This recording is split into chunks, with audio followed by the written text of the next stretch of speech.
Hi, welcome to today's lesson. Our learning target today is I can use the reciprocal of the divisor to find the answer to a division problem.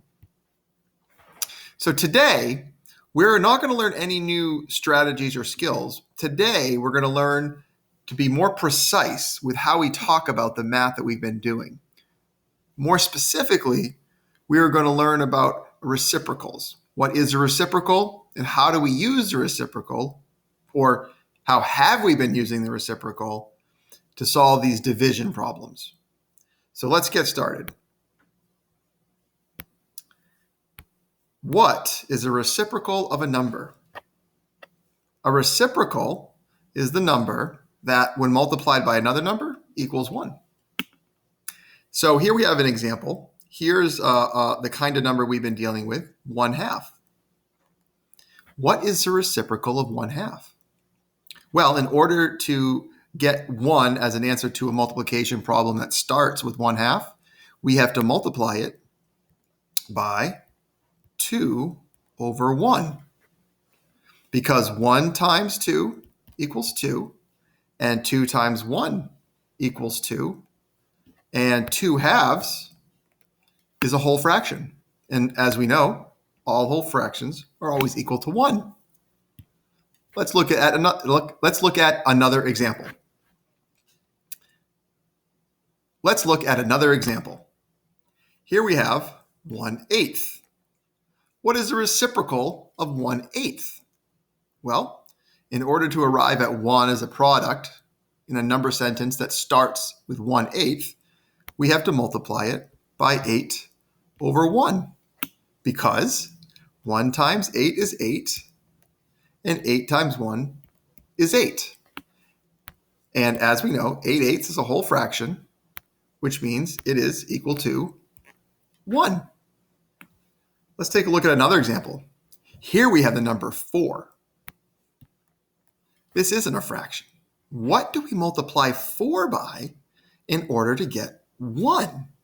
Well, can we multiply 4 by a number to arrive at a product that's smaller than this number that we're starting with? We sure can. We have to multiply it by a fraction. So the way we take a whole number and find its reciprocal is by first writing it as a fraction. So let's go ahead and do that. Let's write 4/1 instead of just 4. That's how we turn that whole number into a fraction. And now we'll find the reciprocal of 4/1.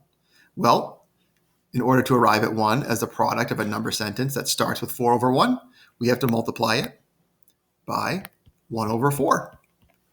Why? Well, because 1 times 4 is 4, and 4 times 1 is 4, and 1 times 4 is also 4. And as we know, 4/4 is a whole fraction, and therefore it is equal to 1. Let's do one more just like that. Here we have the number 6. So to find the reciprocal of 6, we'll first write it as a fraction, 6/1, and then we will multiply that by 1/6, because 6 times 1 is 6, and 1 times 6 is 6. And 6/6 is a whole fraction, and as we know, all whole fractions are equal to 1. So now I have a question for you. Have you noticed a pattern in how I've been finding the reciprocals of numbers? I hope so, because it's that pattern that's going to teach us how we always find any reciprocal. And it's actually not that hard. So let's review. If you recall, we found the reciprocal of 1/2, which is 2/1. We found the reciprocal of 1/8, which is 8/1. We found the reciprocal of 4, or 4/1, which is 1/4. Oh, it's not equal to, which is 1/4. And we found the reciprocal of 6, or 6/1, which is 1/6. Do you see what we're doing? How we find a reciprocal? Yes. To find any reciprocal, what we do is we make the numerator of the number that we begin with into the denominator of the reciprocal. We switch its place in the fraction. And we take the denominator of the number that we start with and make it the numerator. We switch its place. In other words, we flip-flop the fraction. The numerator becomes the denominator. The denominator becomes the numerator. That's it. That's how you find any reciprocal. Any reciprocal, no matter what you start with. Okay, now, how can we use the reciprocal to divide? You know, the more accurate question is actually, how have we been using the reciprocal to divide? Because believe it or not, you've been doing it without knowing it. And I waited till now to show you and teach you this because I wanted you to make sense of the math first. So here is a problem that is very, very much like the problems we've been solving for 2 days now. 2 divided by 1/3.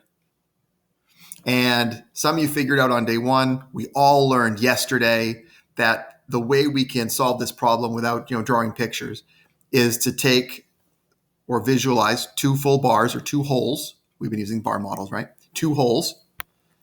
And if each is being broken up into 3 pieces, look at the denominator, then we can simply multiply 2 holes times 3 pieces in each, or 2 groups of 3. That's 6. Our quotient is 6. Now, I said at the beginning of this lesson that what we're going to try to do is be more precise in our language, our math language, and in the steps that we're doing. So let me back up a little bit here, and let me show you what we're actually doing in terms of math steps. If you were to open a textbook or go to a website, this is the actual math you're doing and the language that we use to talk about it.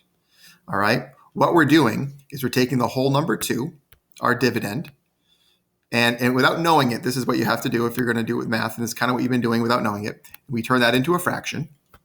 So we write 2/1.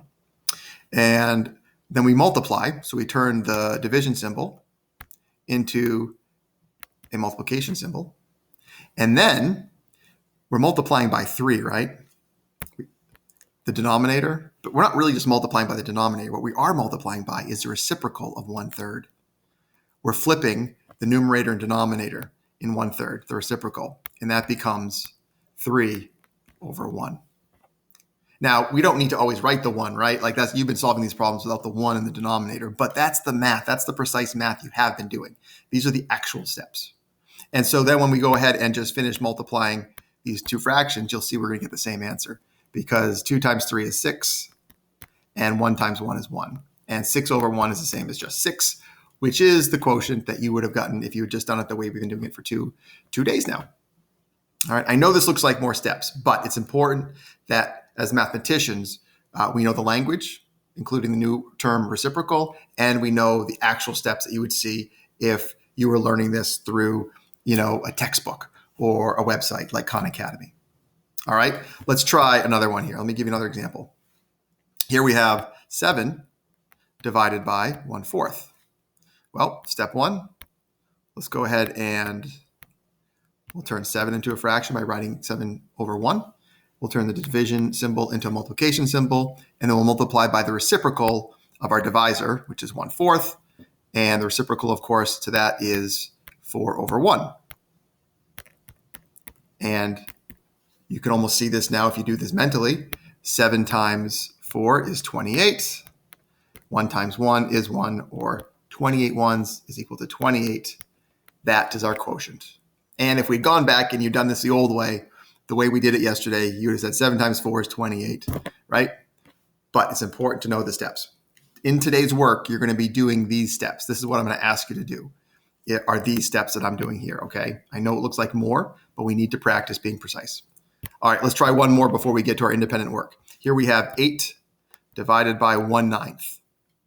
Go ahead and try this problem on your own, and then we'll share answers in a moment. Okay, let's see how you did. Step 1, the number 8 becomes 8/1 because we need to turn it into a fraction. The division symbol becomes a multiplication sign, and we find the reciprocal of 1/9, which is 9/1. And then we go ahead and just multiply these 2 fractions. So 8 times 9 is 72. 1 times 1 is 1. 72 ones is the same as 72, and that is our quotient. Okay, today's learning target is I can use the reciprocal of the divisor to find the answer to a division problem. Let's get practicing. Please let me know if you need help.